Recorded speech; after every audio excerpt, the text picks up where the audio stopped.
Hello, everybody. I'm just trying to get everybody in our meeting. Sorry, everybody's waiting for me. Admit. There's more. Okay, let me close this. There's some more people again. Okay, hi, everybody. I hope you guys can hear me okay. I'm hot, and I don't mean that in a funny way. It's warm where I am today. Hope everybody had a wonderful 4th of July. Okay, so we have some new rules that govern us. I know we talked about them last week. Lots of challenges, still letting people in.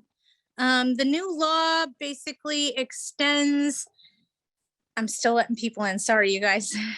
So the new law that controls us, AB 832, is an extension of Senate Bill 91, which is an extension of Assembly Bill 3088. I know it's a lot of numbers to remember.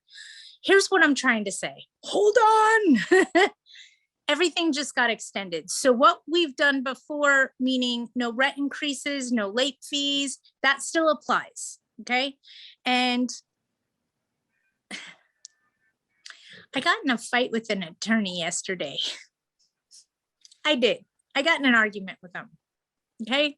And here's how that went. I said, what do you mean a tenant can, or a landlord can raise the rent? It says no increased expenses to the tenant during the protected period. He said, and I quote, yeah, but I could argue that in court.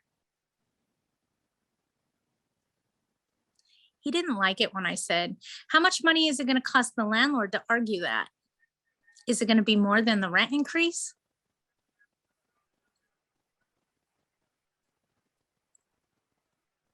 You guys paying attention? I'm not trying to shoot down legal counsel right now, but I'm also trying to explain to you, this is a honey hole for them. There's no case law. It could go either direction.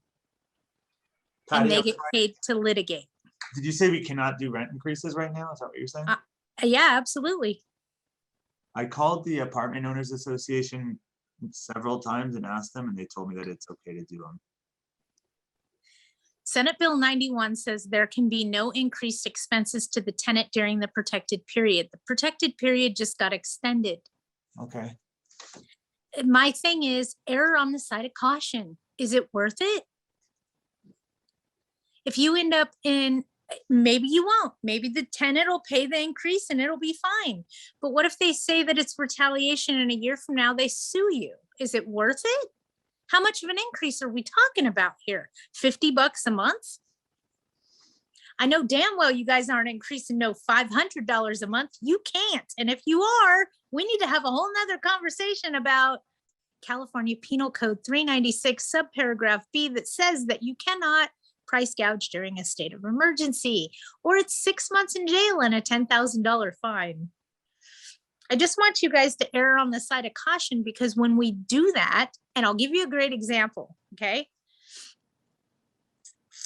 On AB 3088, we could do rent increases, and we were doing them.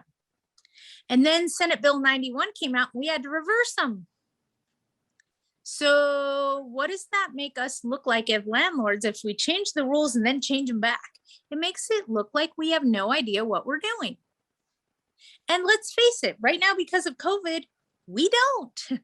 But if we err on the side of caution, then we don't have to go backwards and eat crow later because we did something we shouldn't have. So it helps keep that landlord-tenant balance right, because now the tenant doesn't question what we're doing. Makes sense? Once we give them this much ammo, forget it. You ruin the relationship. Have fun trying to fix it. It's not an easy task. Repairing tenant relationships can be extremely costly. And if we're on the wrong at all, we sure don't want them to have ammunition against us. No. Okay. And don't forget, LA County or LA City passed that no harassment from the landlord. Well, what's considered harassment? Now it gets scary. Just do your job. Use your court recognized documents. That way they can't say you're harassing them. But I'm asking you guys, please err on the side of caution. This is a pandemic. We've never had this happen before. And I foresee it opening a lot more doors for litigation in the future. I don't want to be a part of those. I would rather eat crow, not answer anything, and keep doing what I'm doing until the protected period's over. Once the protected period's over, hey, we're getting back to business. Business is normal. I saw Val said something. Let me see what she said. I went to an outdoor concert on the 4th of July. They were charging $17 for a glass of wine. Now that's price gouging. Yes, I would concur. I went to a concert once and they charged $30 for like a rum and coke. I was like, wait a minute. Did you guys put marijuana or something in this rum and coke? Because I need to know. They're like, no, it's just rum and coke. I'm like, for $30? Wow. We in the wrong business, folks. Val and I are going to open a wine stand. See? Yeah, no joke. It's insane. It's like Disneyland. I know. But watch for that price gouging during a state of emergency. It's no joke. Anything over 10% is considered price gouging during a state of emergency. The gal that did it when we had those fires in Northern California is still in the case law case for that, still trying to defend herself. Still. What are we, 3 years into this? That's got to be expensive with your attorney. They don't work for free. Don't be that person. That's all I'm trying to do, is get you guys to err on the side of caution so you're not exposing your asset or liability. There, did I say that right? We want to decrease liability and less exposure to our asset. And yes, I am saying that carefully. All right, so new rules, okay? Basically keep doing what you've been doing. I know that there's been light at the end of the tunnel. It's just not quite yet. As far as increasing rents, could you possibly? Does it leave you some exposure? Possibly. It's just scary for me. And if you have a tenant that has paid you this entire time, why do you want to punish them by increasing the rent right away? Just saying. Does that make sense? Also, please make sure that you're not putting COVID rents on your dispositions of security deposit. They cannot go there. Okay. If your tenant moves out right now, and this is what we're starting to see a lot of, because we got a new rule, you guys. For those of you that weren't paying attention last week or didn't catch this, if the landlord applies for government funds and serves a notice to the tenant letting them know, they have 20 days to apply. If they don't apply in 20 days, on day 21, you can evict them for failure to participate in the government program. I would rather do that than non-payment of rent.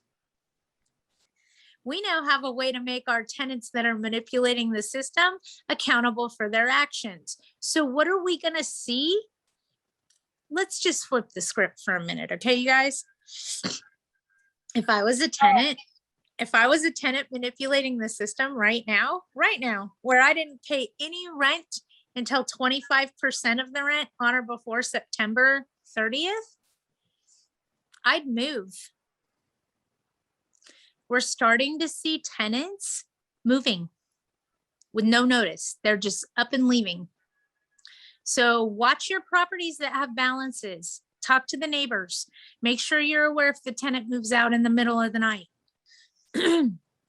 Yes, those people that don't want to apply and they don't want the government in their business, we're starting just now to see them vacate in the middle of the night. Why? Because you can't put any of that rent on their disposition of security deposit. You can only charge them for damages. If there aren't any damages, you have to give back the security deposit and sue them in small claims court after November 1st when that opens.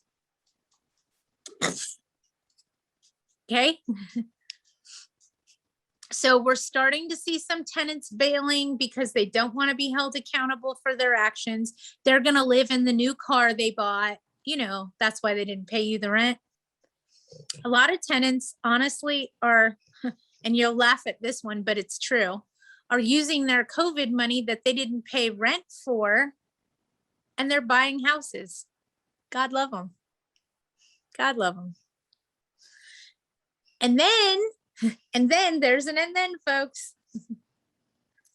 Once you can sue them in small claims court, what are the chances of them just filing bankruptcy? I will give you a solid with them changing the debt from landlord consumer debt. I'm sorry, from landlord tenant debt to consumer debt. Consumer debt can cross state lines. Landlord tenant debt cannot. So we won one with that. We can cross over state lines with that, but that's about it. Let's see really quick. Tenant just moved out after 2 years. The carpet was damaged, but it wasn't new. New in 2016. And they left the state. That's okay. Did they owe you rent money too? They didn't owe you rent money. And it's a big house. I'd charge them for damages. It doesn't matter if the carpet was new or not. If it was damaged, it was damaged. Here, I'm going to give you guys a solid tip out of Widget's arsenal. So pay attention. When you're looking at damages and trying to figure out what's damaged versus wear and tear, she said it, Val said it. The carpet was damaged, but it wasn't new. That doesn't matter. Doesn't have to be new when they moved in. Damage is damage is damage all day long. And you as a landlord have to repair that damage. And if they've damaged the carpet, and let me give you an example, they set a hot pan on there and burned a hole in the carpet. My dog is sneaking dog biscuits that I put to the side in case he started being obnoxious during this webinar, and he thinks I didn't catch him. So give me a second. Hey, knock it off. Oh, he got caught. His eyes are like this big. That was funny. Sorry. Squirrel, let me go back. Where was I? Somebody help me. Reel me back in. Where was I? Because now I feel bad and I'm going to give the dog a biscuit. We were talking about damages. Damages versus wear and tear. If it's not new when they move in, but now it's damaged, does that just make it fall on the landlord? No. Damage is damage is damage all day long.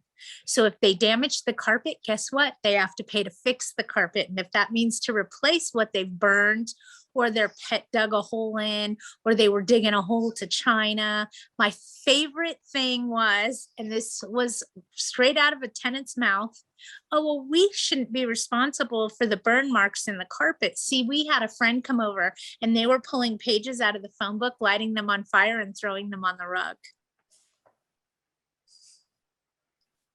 And you don't think you should be responsible for it? No, we didn't do that. That was our friend.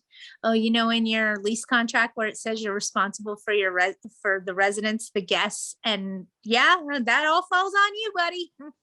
Thanks. Make sure that you're not charging them in their dispositions a security deposit for rents. The only place you can do that is in small claims later. It's considered retaliation if you do it. If you do it and they tell you it's okay, get it in writing. And I'm not talking about a text and I'm not talking about an email. I'm talking about pen and ink on a piece of paper with their signature. Okay, that's what's going to save your butt, nothing else. So don't play. Okay. Tenants want more and more protections. Go figure. They're not getting them. Finally, they're starting to see what's affecting us as landlords, how it's affecting us as landlords. And hopefully this is an end to this. If you are in a position where you have unauthorized occupants that have come during the pandemic period, your opportunity to serve them a 3-day curable breach of covenant is coming. You can evict if they're not gone when the protected period is over. Uh-oh, Zoom. Hang on, Ed's telling us something. Okay, no, we don't need him for that. Okay, Ed had to go. He says he's sorry, everybody. He wants to watch the replay later. So anybody have questions you guys want to talk about, you want to get off your chest, you need to know, pick my brain. I've had no luck using fair time. Hold on. Let me look. Wait. Two messages came in at the same time. I got to go backwards. I have had no luck using housingiskey.org. Is there any other way to file for the 75%? Okay, John, it's no longer 75%. It's 100%. And April, are you on here? If you are, just let me know. April will tell us where to go to get the money. April's really good with chasing money, you guys. She's my money girl. Hi, Patty, I'm here. Okay, John wants to know, he's not having any luck using housingiskey.org. Is there any other way to file for the 75? But it's not 75 anymore. Just so you know, it is 100% of the rent. April, you're gonna need to know where she is, right? Yes, Housing.ca.gov. There you go, John. they just changed the website and it is a little bit more confusing, but all you need to Oh, God love us. We Yeah. need more confusing. you just have to click on California COVID-19 rent relief apply now. And when you go there, it's basically going to give you instructions that it's not hard with the instructions that they have. What it is they added icons for different languages. So now you have to search for the language you're looking for. Oh God. Yes. Well, with my luck, it would be like French or something. And I'd be like, Yeah. And then Help. if you need to research your application if you already applied, on the bottom of apply now, it says, have you already started an application? Click here to continue. So you click there and you log in and it will take you to the neighborly site. And when you log in, all the accounts that you have applied for will pop up. So it'll say on the very top, it'll say my tasks. If you have anything pending, it'll say task ID, the case number, the subject, the status, and the due date. If your due date passed, you have to call them because they have to reopen the application for you to do whatever it is they're asking you to do. When you go down to the next section, it's going to say view and continue an existing application. If you forgot to submit a W-9 or a rent ledger or a lease agreement, you can go there and upload it as long as your application says that it's still active.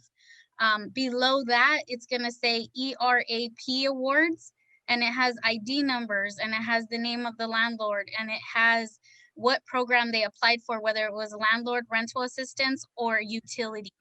And then as you go to the right, you'll see what they were approved for, what was dispersed, and what they have remaining. So if you want to know how much money is coming, you got to log into your neighborly site as soon as possible. Okay, everybody got that? So go to housing.ca.gov. And if we get into trouble, April will be back next week. Or we can I know how to hunt her down, guys. Okay, so Melanie, I see your question. I'm gonna go back to that really quick, but let me get Roxana's question. Roxana, you need to understand. I'm sorry, it's Rosanna. I don't have my glasses on. I apologize. If you apply and the tenants continue not to pay rent in full following months, how does that work? If you apply and the tenant doesn't apply after 20 days, this is the new law, you can evict them. What we're finding is the landlord's applying and then tenants are saying, I don't want to apply. I don't want the government in my business. They don't need to know my stuff. It's because most likely they're being dishonest and they don't want to get caught is what the problem is. And they've done a study, 49% of the delinquent tenants are manipulating the system. 49%, that's half, folks, half. Okay, so in the new law that we got, what they said is if the landlord applies for rent relief because the tenant's not paying them, the tenant then has 20 days to apply. If they don't apply in 20 days, you can start an eviction on them on day 21 because they didn't apply. Also, Okay. Patty, with the rent relief, they still have to qualify.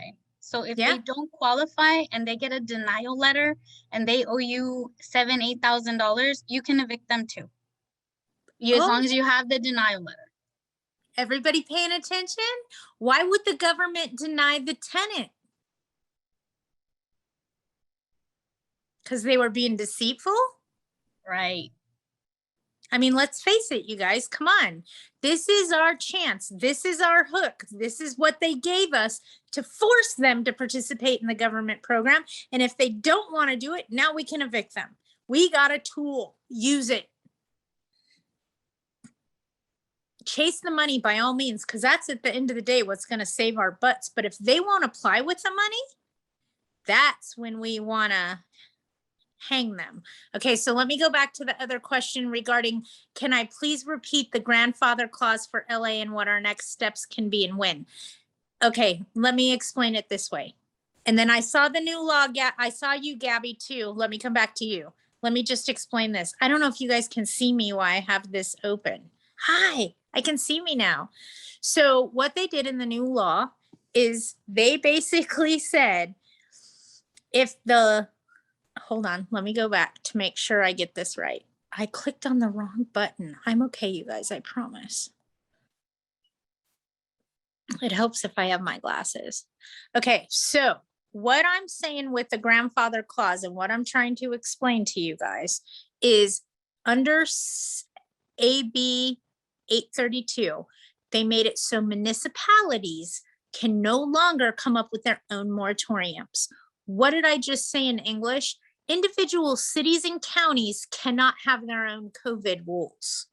They can't make any new ones going forward. Okay?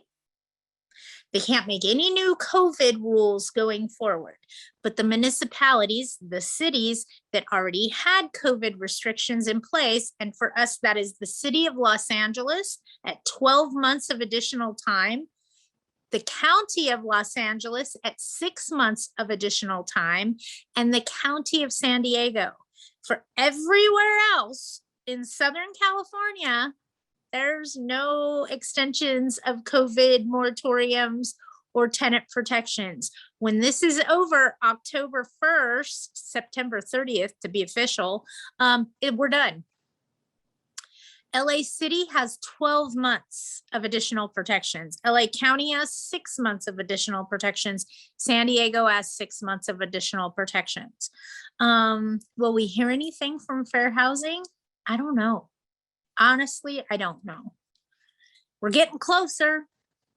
They participated in the problem and in the event that was going on, so we'll see. Okay, Gabby, I have a tenant. Oh, and Val, did we get your question answered about damage? I saw that. Let me go back. Hold on. What would you consider fair time frame to have carpeting replaced? Tenants asking for carpeting replaced. Here's me talking to you. Go look at the carpet. Is it buckling? Is it fraying? Does it just have heavy wear and tear marks? What's wrong with the carpet? Is it so worn out in high traffic areas that it's worn down? Because then you need to replace. If it needs to be cleaned, stretched, then have it stretched. We don't need them tripping over it. That's a whole nother problem. So when it comes to carpet, we want to see what the problem is actually. Does it have a smell? Does it need to be cleaned? Does it need to be stretched? Is it worn out at the tack strip area? Does it have a high traffic area where it's just worn to the nub? We need to know what that is. Lifespan on carpet is 5 years, 7 years on an upgraded carpet. And that's per the Department of Consumer Affairs. Okay, Gabby, let's get to you. I have a tenant that has a teenage son that is bringing in friends that look like they are gang affiliated. Okay, I love you, Gabby, but we can't discriminate based on arbitrary factors. They're hanging out in the parking lot almost every day. I have other tenants complaining about it. Can I serve them a 3-day notice? What are the tenants complaining about? That they're, and what city is this in, Gabby? Help me help you. Because Fontana has an unruly gathering ordinance in their city of Fontana. So you could put a stop to that based on city rules. Okay. And then as far as everywhere else, My theory is they're disrupting the right to quiet enjoyment for neighboring residents. So you could tell them that they can't hang out in that particular area. It's disrupting the right to quiet enjoyment. But my question becomes, are they disturbing other tenants? Are they making noise? Are they, you get what I'm saying? Give me more teeth, baby. Give me more teeth. What exactly is additional protections? Anna, don't ask. They wanted to make this new law that we just got, extending it for 90 days. They wanted us to go to January 1st of 2022. They wanted to give them 6 months. So additional protections would be like if this law ends and somebody said, okay, for anybody that's affected by COVID, you have 1 year to pay the money back. That would be an additional protection for tenants. They're not allowing that. When this is over, this is over. Only the cities that already had moratoriums can continue with those moratoriums. Unincorporated area of Whittier. So you're covered for the 6 months LA County moratorium. They make noise and scare people. See, and people say they're scared. Okay, so they're disrupting the right to quiet enjoyment, and other residents find that intimidating. 3-day curable breach of covenant, California state law, and it should be in your rental agreement about right to quiet enjoyment. Does the landlord have to keep a tenant once the lease expires if the landlord gets funds from housing.ca.gov? The lease ends on 1/31/22 and the tenant owes rent. Go apply for the rent. Okay, go apply for the rent relief. The tenant then has 20 days to apply. And if they don't apply, you can evict them for not applying. Okay, that's what we're trying to tell you is go get that. And then April, do we know how long it says in the final paperwork through the government program, how long we can't evict the tenant? Have you looked that up? Yeah, it's 6 months. So you have 6 months after you've been paid for. So if they pay you to the end of September, this is me talking out loud to you guys, October, November, December, January, February, end of March, April Fool's Day is going to be probably your saving grace. I know it sounds funny. April Fool's Day is going to be your 6 months. Can I list my home for sale now? Yes, absolutely. If you apply for the if you apply for the money, can you list your house for sale? You have to promise that you're going to keep the tenant there and you won't evict them for 6 months afterwards, but you're not evicting them. Does it give you terms of what you can evict for, April? Because I think that you would be able to evict for cause, just not for non-payment. We'll see if April knows. She'll look it up. The whole idea of the housing, the money from the government, just so you guys understand better, is to keep the tenant there. Sorry, Patty, I didn't hear the question. I ran to the restroom. You're not allowed to do that. We're not human, we're property managers. What was the John, question? I remember you lost your case because your kids wanted to move into the house because you didn't have anything in writing from them, from the person that wants to move in. I get it. Now you want to apply for the government money. Makes sense. April, can we sell our house and apply for the government money? You know what? I don't know, but it does state that they will pay you the past due rent in arrears, even if somebody moves out of the property. So if he sells the house. Wait. April. Yes. Say it again. If the person moves out of the property, the landlord can still apply for the rental relief for the past due rent for that property. Say it one more time. If your tenant moves out and still owes you rent, you can still apply for the rent relief and they will pay you 100%. Everybody paying attention? I like that. Okay, and I saw another one come on. The tenant just paid you 25%, that's fine. They still owe you 75% of the rent, so apply for the government funds to cover the 75%. And if they don't apply for in 20 days, on day 21, you can evict them for not participating in the government program. Because let's face it, John, your tenant's taking you for a run for your money. So let's beat them at their own game. Apply for the government funds, housing, because even though your tenant's paying you, they still owe you 75% of the rents. Yes, Rosanna, there is a special form or notice with the proper wording that you give the tenant about applying for the government assistance within the 20 days. You either need to contact your apartment association for that notice or your legal counsel for that notice. I don't provide notices, but yes, everything has to be done in writing in our industry. Melanie, is there any update on funds allocated to HDI CLA? April, I know, is already going to probably tell me no. That is a big fat no. What we're waiting for, to be honest with you guys, is there's some god awful amount of money, and don't make me start laughing, okay? I think it's like $11 million or something that was given to San Diego, and they're not using it there. They're not applying for it there. There's not the need they have in LA County. So they may redistribute the funds, if you will, to the areas that are heavily impacted and take money from Orange County and San Diego County and give that back to LA County where it's needed. I know you want to sell the home. I would apply for the money and list the house for sale, but that's just me. A manager who only manages, oh, let me try again, Val. Whew. A manager who only manages a handful of our rentals, meaning you manage the other handful. I gotcha.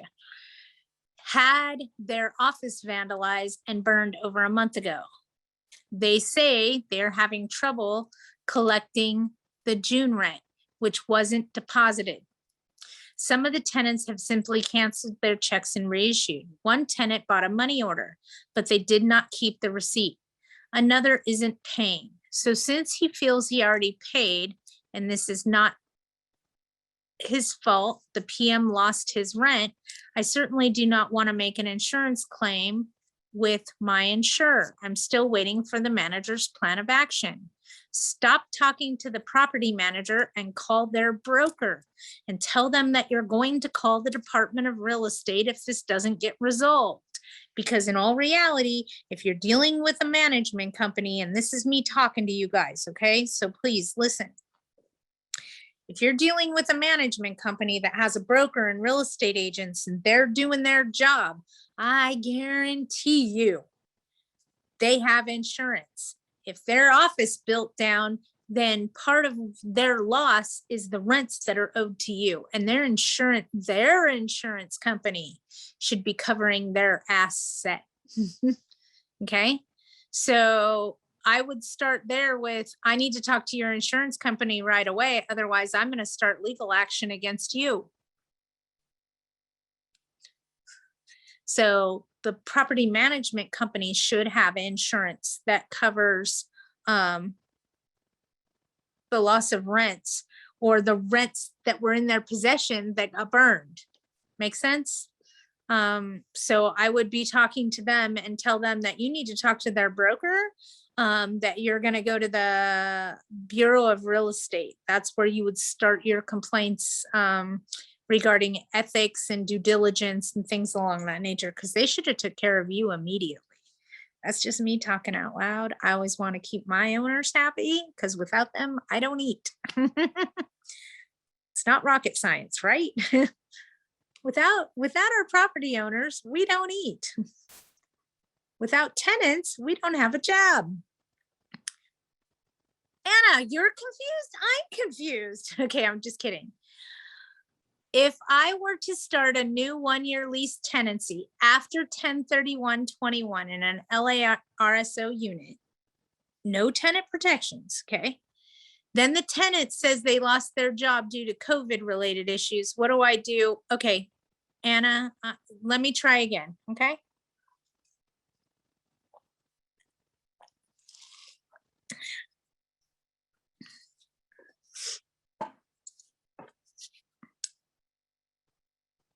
The COVID protected period is from March 1st of 2020 to September 30th of 2021. If you are in LARSO, LA City, whatever time restrictions, when the moratorium ends, the moratorium should end, right? When the law ends. But City of LA has an extension for 12 months. So they have 12 months to pay back the 75% of the rent that was due. Remember, we were on that 25-75 thing, but now the government says they're going to pay 100%. Anyway, let me just try to explain to you.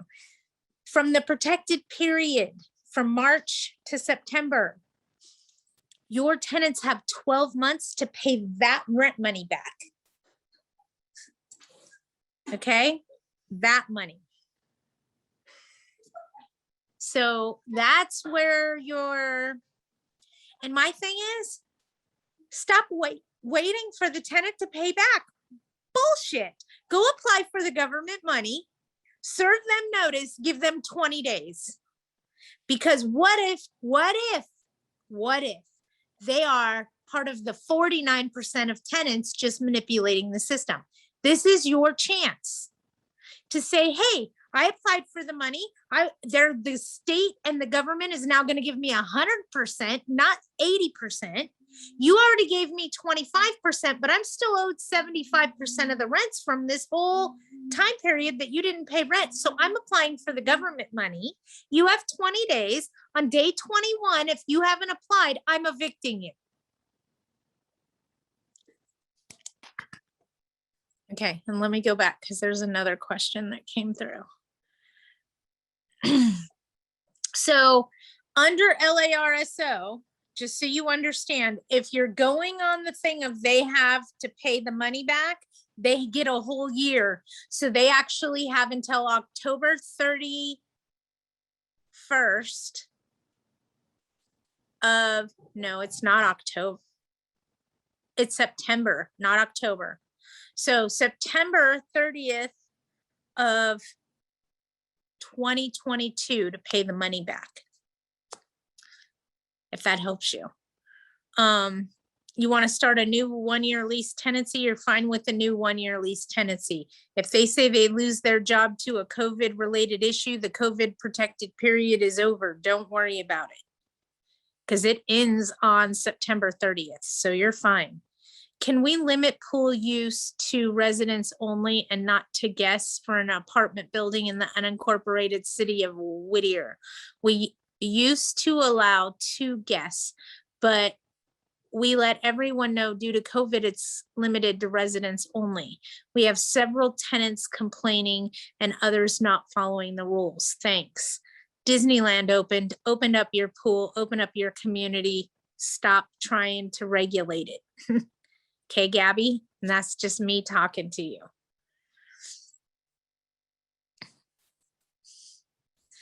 I mean, what are the rules regarding a pool and COVID?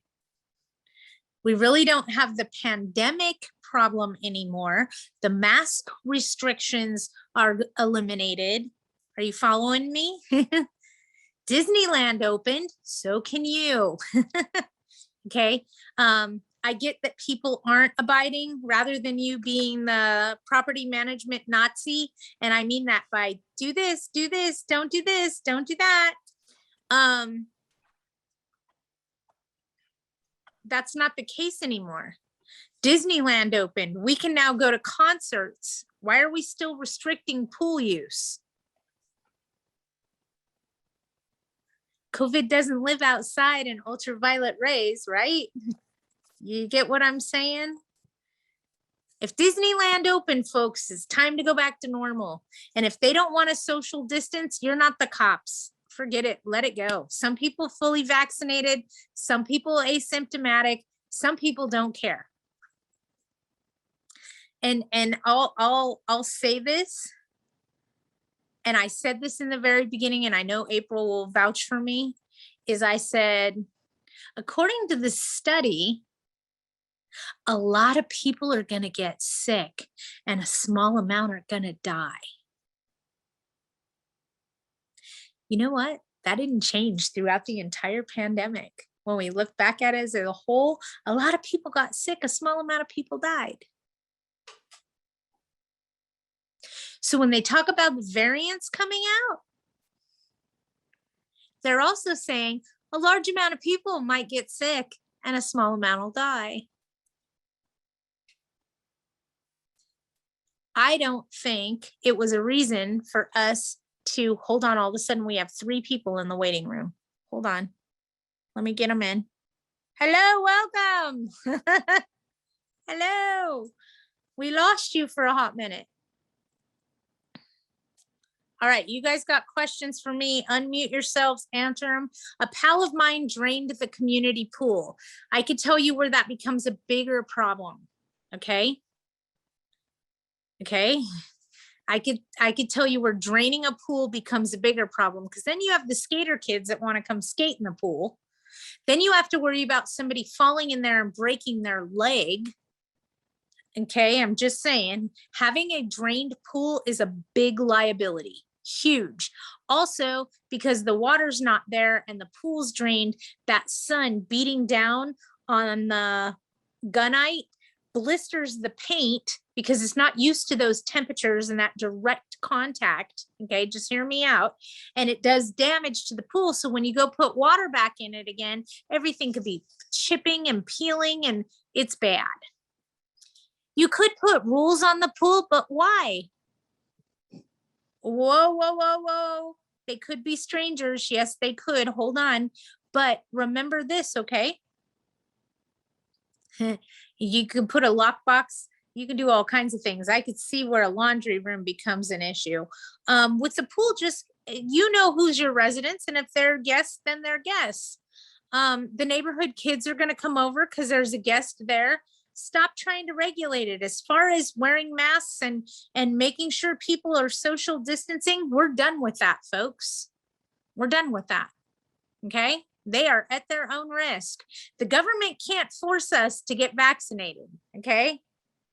So we're kind of at a stopping point as far as that goes. Open your pools. Get back to life as normal. Open your clubhouses. I'm going to say this, and please forgive me for saying it, okay?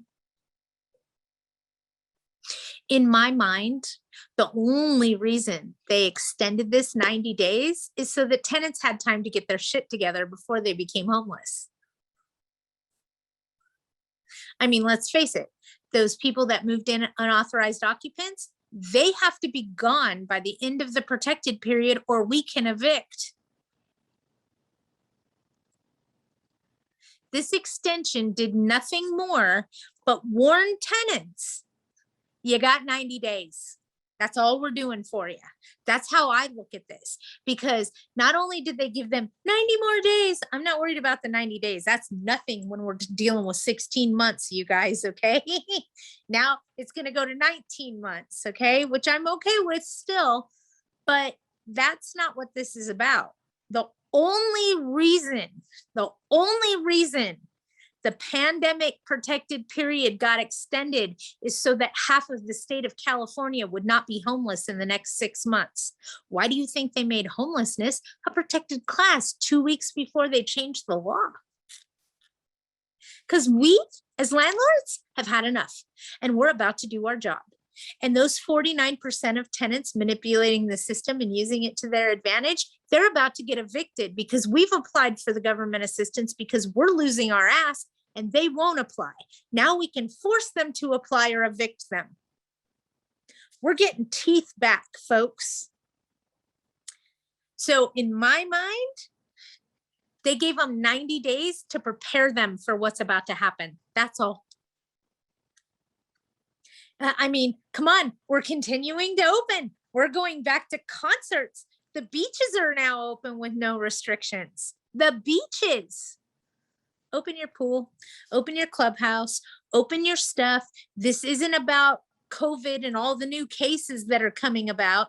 That isn't the issue. The issue at hand right now is tenants are going to be held accountable for their actions, and they're not ready for that. That's all this 90 days is. Please see that for what it's worth. It's not to give them more time. It's to prepare them for what's about to happen.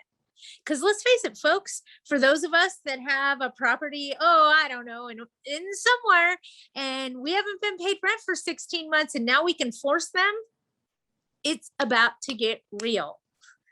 Okay? As soon as all of us landlords are allowed by the government to do our job, we're gonna, because we're sick and tired of bleeding. We're sick and tired of being taken advantage of. We've had enough of it. So we are going to start eviction on day 21 if they don't apply for the government assistance. Because let's face it, folks, let's face it, all that tenant has to do is claim bankruptcy and we will never get a dime. A dime. And there's nothing we can do about it. Nothing. Okay? Take the government money, and if they won't apply, evict them. Call them out at their own bullshit game in 21 days. That's how that's going to go. It's kind of like when you're, out hanging with your buddies and your friends and you say, here, hold my beer, watch this. That's what's about to happen. That's why they made homelessness a protected class. Because if we, if landlords can run and go straight for the guillotine because we've been screwed over for the last 19 months is what we're going into now, we're gonna do what we need to do to stop our financial bleeding, and that's going to make that tenant homeless. And it's okay, they can just move somewhere else. Have you guys looked at the housing crisis in California? There's nowhere for them to go. Okay? But this is our chance to hold tenants accountable. If you're sitting around waiting for that 25%, stop. Go apply for the government money. Get that government money. Is there a maximum amount that you can apply for rental assistance? Gabby, there is. Do you want to know what that dollar amount is? That dollar amount is whatever your tenant's rent is for the last 19 months. That's what the dollar amount is. That's the maximum. So it all depends on what your rental agreement says. The city of LA, if the tenant does not pay rent in October, November, we can start the eviction process normally. Nope. In the city of LA, if your tenant doesn't pay October's rent on October 1st, on October 2nd, you can serve a 3-day. For October only. Okay. And then on October 5th or so, when they haven't paid in 3 days, can't count the weekends, then you can start the eviction in October. You don't have to wait till November. And yes, you start it normally. Absolutely. Starting October 1st, just so everybody's clear. Starting October 1st, we're back to 3-day notices. There's no more 15-day. We're back to business as normal starting on October 1. They are not going to extend this again, okay? The only reason this was extended was to prepare tenants for what's about to happen to them. That's all. We have no more COVID crisis. Our hospitals aren't inundated. We're not getting more and more cases every day. We're getting less and less. Okay? The pandemic is leaving. The only reason this last one got extended, like I said, was to wake up the tenant. The ship is leaving. It is leaving the dock. Do not be at the airport. But the whole reason why they offered this additional 3 months of protections for them is so that they could get together. It also helps us because we can start evicting if they refuse to apply. And let's face it, that's one of the biggest problems we've had. is tenants have said, oh, I don't want the government in my business because you're lying. I don't want this. I don't want, well, now we can evict them for that. And I'm telling you, don't meander yourself down. Run. We've been given Willy Wonka's golden ticket. It would be a fool if we burned it in a fire and didn't use it. Again, if you're collecting the 25% and you want that 75%, take that out of the window. Okay, go apply for the government funds. They will give you 100% of what is owed to you on your tenant's ledger. So in other words, if your tenant is paid half the rent, 3/4 of the rent, 1/4 of the rent, none of the rent, they're going to pay you the delinquent amount your tenant hasn't paid. Go get the money. And now if they've already moved out, you can apply for the money. April said it herself. Go get the money. Go. Because it's not going to be there for long. Ask HDICLA. They're out of money. They know. Okay, we should see a redistribution come about in a rapid fashion. San Diego, they thought would use buku bucks and they didn't use hardly anything. So we'll see. And they may hold the money before they redistribute a little bit longer just because now they can force tenants to apply. So we'll see what happens with that and how that comes about. Anybody have anything else they need from me? Okay, hold on. Here comes one from Gabby. Is there any forms that we can give our tenants that we need proof that they applied? Yes, that would be the 20-day notice. Within 20 days, they have to provide you proof that they've applied with the government program. If they don't on day 21, you can start eviction. That's how that works. So they need to provide you proof. And like April's saying now, you actually have a way that we can get online and go check and see what's going on. Okay, and Annie, hang on, let me read your question. I saw it come through. My tenant went missing in action. Can I still apply? I think they went back, she went back to her country. They're saying, April, are you still with me? What are they saying about tenants that are no longer in possession of the unit as far as applying for government funds? They are still going to pay the landlords 100%, even though the tenant moves out or vacates. So go you get the have to money, apply. folks.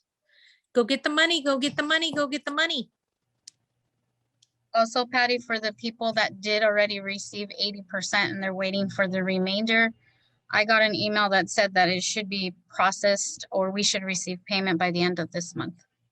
Okay, I have a question for you, April, because I know you're big and you got a lot of low-income tenants that you've utilized, not only Housing is Key, but lots of other programs locally. So I got a question. I know that we don't have to reapply if we've already received the 80% because they're going to give us the 20%. But my question becomes, are they also going to pay us for July, September, and October? I believe they're going to pay all the way through September 30th. That's what it says, from March of last year till September 30th. I hope you guys are paying attention because this is golden. This is that, you know how we've all been waiting at the airport for our ship to come in? Well, it came in, folks. This is the way we can hold tenants accountable. Okay, hold on, Rosanna, I see you. Just let me get there. Rosanna actually asked me that same question. I didn't see the direct message until now.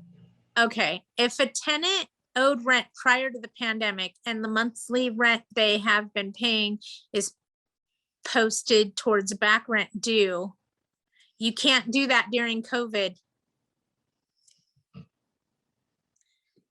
Wasn't it AB 3088 that determined how we rewrote our ledgers?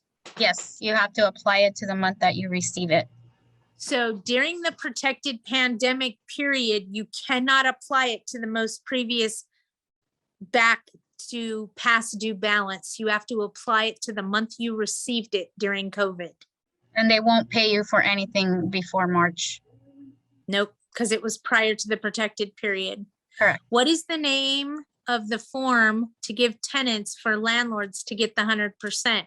There's no form you have to give your tenants to get the 100%. If let's try this. When this originally came out, how it went was landlords were going to be given 80% and they had to forgive 20%. That is now gone, and the government is going to give 100%. We don't have to forgive anything. Well, I shouldn't say that. We still have to forgive late fees, rent increases, all the stuff we couldn't do. Okay, we still have to give that, but they're going to give you 100% of the funds that were owed to you during the pandemic period. No more 80-20. Thank God, because I saw that going bad too. And then on the 75-25, because they have to pay 25% of the rent, if they get the government money, they don't have to pay 25% of the rent. The government just paid all their rent. See how that worked? Okay, this is probably an April question, but we'll give it a try. How do I apply if the tenant has already left? Go to, hold on, because April posted it for us. I got to scroll back through all the notes. Housing.ca.gov, and that's where you apply if the tenant's already vacated. In San Diego, how do I apply if the tenant's already left? Same thing. The what housing.ca.gov. Okay. If the tenant owes back rent and the landlord applies in July for funding, will the government pay August, September? They should, yes, absolutely. They should pay to the end of the protected period.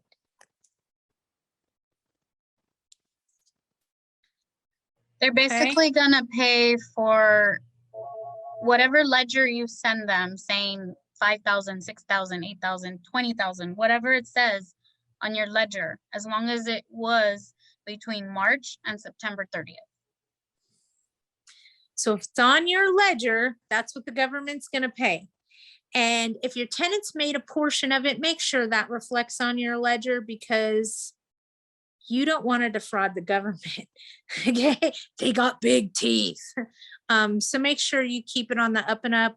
This isn't a place for you to price gouge. This is a place for us to recoup our losses, lick our wounds, reboot and reload, so that the next time a pandemic happens, we know what we're up against. I already got some tips and tricks for the next time this happens, but I'm hoping it doesn't happen in my lifetime, which I know is probably me hoping a little too hard. Okay, hold on. I see something else. Can systematic code enforcement and rent percentage control fees be passed through to tenants during COVID? Cannot recall if that was talked about in the past. Today's there was a Zoom meeting about increase of their fees. It depends. I know if you're under strict rent control, or this doesn't make sense to me. If you're in subsidized housing, you can do a rent increase. Mind blown. But for anybody else, you really shouldn't. I'll tell you very clearly what Senate Bill 91 says. There can be no increased expenses to the tenant during the protected period.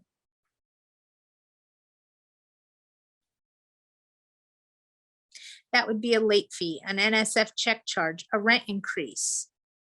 It's written very vaguely, and that's so they can come up with case law so attorneys can argue the cost of a house in order to get the case law for us to find out what the rules are. My thing is, if you go through a case law case, you're looking at $200,000 in legal expenses in 2 years to get the final results. How much was the increase, and then was it worth it? You get what I'm saying? If we're talking about $50, $100 a month for 3 months, we're talking about $300. Is it worth that $300 to get involved in a case law case or get sued? Or to me, it's not worth it when you really sit back and look. Okay, so stay out of litigation. It's not worth it. Where do you get the 20-day notice for the tenant to apply for funding? Does CAR have a form? I would check and see if CAR has a form. Your apartment association should be able to provide that to you, or your legal counsel. I don't do forms. The forms I do are to help us as property managers, not legal documents you would use in a court of law. I help you come up with your written criteria or questions you should ask a property management company before hiring them. Those are my kinds of forms, okay? I don't do any legal documents at all. It's too much exposure to my asset. My annual fire inspection fee on a triplex was $90 and I just raised to $145. So wrong. No, Val, not necessarily wrong. If they challenge you or say, hey, you couldn't increase during the pandemic, I would just say, oh, I'm sorry, I didn't know that. I'll go ahead and reverse it. It's just a risk you're taking. How many of them tell us that we can't do something versus how many of them just service a lawsuit? I get it. I understand. For me, I just don't want the risk. I think my biggest thing is I don't ever want to eat crow with my tenant. I don't ever want to tell them, oh, I'm sorry, they changed the law again. I got to remove this fee because, yeah, they changed the law again. I don't like to do that. It messes up the balance and it sends the message that you as a landlord have no idea what you're doing.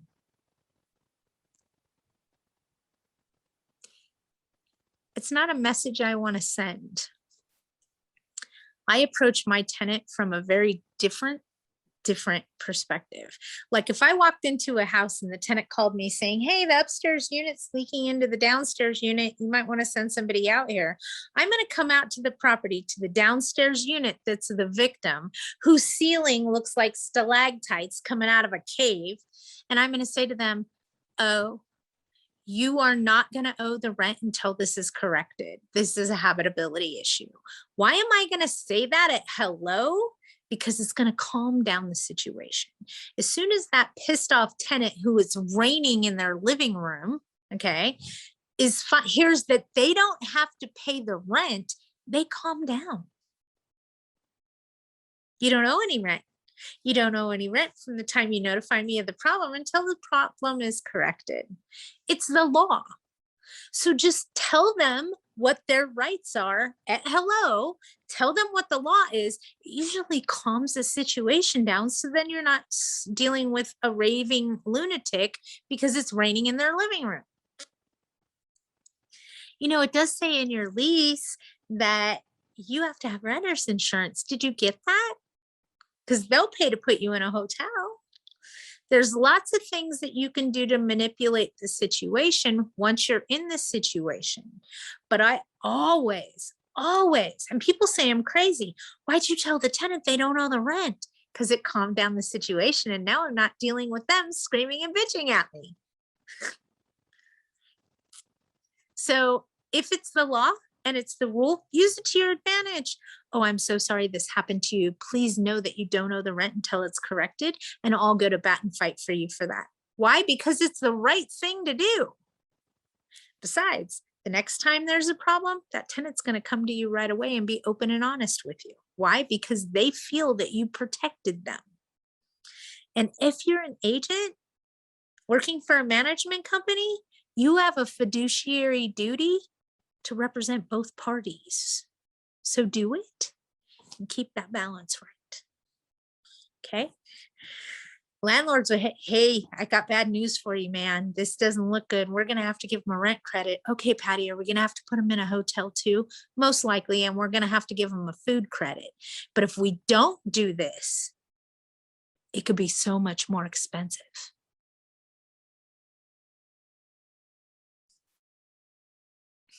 I'm going to give you guys a solid that you probably never, ever, ever, ever thought about, okay? Just hear me. If you have a tenant that's on a month-to-month contract and it's raining in their living room, can you terminate the tenancy? Non-COVID, Okay. Can you terminate the tenancy because you can't provide them habitable premises? Most likely. If you have them in a 1-year contract and you as the landlord promise to provide them not only with habitable premises, but also affecting their right and quiet enjoyment for the term of that tenancy, are you gonna have to pay to put them in a hotel? Are you gonna have to give them a daily rent credit? Are you gonna have to give them $10 per person, per meal, per day, including infants? Most likely. 1-year contract means that for that time period, you as a landlord promise to provide them with habitable premises. See where a term gets a little scary sometimes? You can't control if the roof leaks. I mean, things happen, but it's another way to help protect yourself versus a month to a lease. Okay. Leases benefit the tenant, not the landlord. People need to understand that. We have this mentality, okay, of they're only going to come in, they're only going to live there for 2 months, and then I'm going to have to flip it again, and it's going to cost me a lot of money. I've had that happen once in 30 years. People need a temporary house for just a short amount of time. In this day and age, they just go get an Airbnb. Those old fears that we have of, no, we need to lock them in so we're not flipping our vacants. Times have changed. That isn't a fear we have anymore. It's not something that happens anymore. Okay. Occasionally, I've had one in 30 years that just needed a temporary house for 2 months while they were buying. Okay. We don't see tenants moving somewhere, living for 2 months and then moving somewhere else. That isn't what happens. It's that part of our industry is in a downwave from years ago. Okay. Times have changed, folks. We're not seeing that nowadays. So don't be so fearful of that month-to-month contract. It actually benefits you in the long run. You can change the terms with a 30-day notice. In a term, you can't do anything. Your hands are tied. The only thing that you can do if you're locked in a lease is disclosures mandated by the government. That's it. Okay, so a lot more control if you're on a month-to-month. Everybody's scared. Oh, I want to be on a month-to-month. I need to have them in a term. Watch that term stuff. It can bite you. Okay, sorry. Let me go back. Good. So government can raise garbage and school tax fees on my property and my tax bill and raise fire inspection fees. I cannot raise rents or assign any part of this to the tenants. Yes, I know. Deep breath. We're going to be able to raise the rent. We're going to get our feet back under us. We've been affected by this pandemic in more ways than we should have been. I think our government acted in an obnoxious manner. A lot of people got sick. A small amount of people died.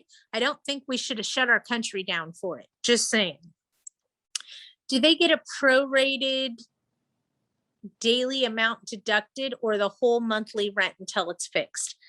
Daily prorate until it's corrected. Example, if your rent's $1,000 a month, your daily rate is $33.33 per day. How do I know that? Because if you take $1,000 and divide it by a 30-day month, which is how the courts recognize it. So don't ever do 31 days or 28 days. Always do a 30-day month. It's what the courts recognize. Okay. It's $33.33 per day, and that's their rent credit. Okay. And if it's a habitability issue, it goes from the day that they report it to the day that it's corrected. Plus, you may have to pay to put them in a hotel, give them a food allowance. It all depends on what kind of contract you're on and what does it say. Melanie, City of LA tenant on a month-to-month, can we ask them to get renter's insurance? Nope. In LA City, you need to know, and I call it the devil's cauldron, because what you can't do there, you can do other places, and what you can do other places, you can't do there. An attorney, an attorney that I worked with for 5 years who did heavy litigation in the Stanley Moss Courthouse, went up against Boston numerous times, told me and taught me this. In the city of LA, you don't want to change any terms of the rental agreement throughout the tenancy, except for your annual rent increase, your annual deposit increase, and your attorney's fees clause. Anything else you change or do a 30-day, they can argue that that wasn't the original terms of the agreement. You bait and switch. They don't recognize us giving them a 30-day change terms of tenancy. Unless it's for a rent increase, a deposit increase, which, hello, people, if you're raising the rent, raise the deposit, okay? If you don't, that's how people end up with a $400 security deposit that's 20 years old, is nobody ever raised it. If you're raising rents, raise the deposit. They go hand in hand together, do it at the same time. If you can only raise the rent 3%, then raise the deposit 3%. That's how that works, okay? Whatever rent control says that you have to raise the rent by is how much you can increase the deposit by. But raise the deposit every time you raise the rent. It keeps everything where it needs to be in a long-term goal. Okay, hold on. So in City of LA, if it's not on the original agreement, I wouldn't change anything in LA except annual rent increase, annual deposit increase, any mandated disclosures, and your attorney's fees clause is something you can always change in LA. What do you do with a first-time tenant, short lease, and then it just goes to a month-to-month? Leave them on a month-to-month. They're still on the same rules that they originally went through. They're just automatically renewing every month, okay? If that makes sense to you, Melanie. So what I'm saying is leave them on a month-to-month with the first-time tenant. You don't have to go put them on a new contract. Leave them on that month-to-month. Val, so if a tenant secretly got a dog, I love you for this, and we have a pet fee of $150, when can we charge them for this? And can we force them to get renter's insurance? Yes, yes, yes, and yes. But please wait. Yes, we are going to have a pet chat session. Let's do a class. The end of this month, I'm trying to travel. So maybe next week, we'll do Wednesdays with Widget and we'll talk about pets versus animals, emotional support animals, etc. Val, here's what I would do if it were my property. And that's me giving you my personal opinion, not my advice. I'd wait until the protected pandemic period is over. I'd notify them with a 3-day curable breach of covenant on October 1st about the unauthorized pet. And please call it an unauthorized pet. Okay. Let them know that they can pay $150 more per month and pay a higher security deposit and keep the pet, or they need to remove the pet from the property. If they tell you it's an animal, then you have to allow it with nothing, no additional deposit, no additional. If they say it's an animal, you guys think of it as somebody that uses a wheelchair. They're asking you if you can have a wheelchair there. The answer to that question is yes. You can't charge rent to a wheelchair. You can't, and I'm talking about the emotional support animals, therapy animals, service animals. They all fall under the ADA guidelines. We can't do shit. It's just like a wheelchair or somebody that uses a hearing aid. You can't charge them an additional deposit. You can't have special rules for them. Same thing applies when they say it's an animal, a therapy animal, service animal. Okay. So animals versus pets. And I would just wait till the protected period's over, because if they say that pet's there because of COVID, it's just going to cause you a whole nother hiccup. So wait till October 1st, serve them a 3-day curable breach of covenant for the unauthorized pet, and let them know at that point they can either get rid of the pet or pay the pet rent. Somebody's got a horn honking in the background and they're unmuted. So if you have a car alarm going off, please mute yourself. Thank you. Anybody have anything else for me, or I'm going to end this for this week? Like I said, it's just recapping and making sure we understand what the rules are. Next week, we're going to have a little bit of fun and talk about emotional support animals, therapy animals. I'm actually working on the whole video course for Widget's Way. We have some new and exciting things coming on, folks. We're going to have every aspect of what you need for training videos. Also going to have, so it's your first day on the job. Here's what you need to know. So in case you have that new employee that's getting thrown to the wolves and you just want to sit them down for 20 minutes and let them have 20 minutes with me on their first day, they're going to learn fogging techniques. They're going to learn things like that, things not to speak in absolutes. So they're going to learn that in a first 30-minute of welcome to property management. It's your first day and you're being thrown to the wolves. So here's what you need to know. So I'm trying to offer those for you guys as well to help you out. And they are coming. I am working on those videos as we speak. And it should be very interesting. If you guys need anything else, you guys know how to find me, hunt me down. I'm glad everybody still has their fingers and toes from the 4th of July. That's always important. And it should be a very busy rest of the month for me. August, pretty slow. We got trade shows coming back in the picture. So apparently Apartment Association of California Southern Cities is doing their trade show in September, I believe. So we're starting to see some trade shows coming back, meaning you guys could see me in person. It could happen.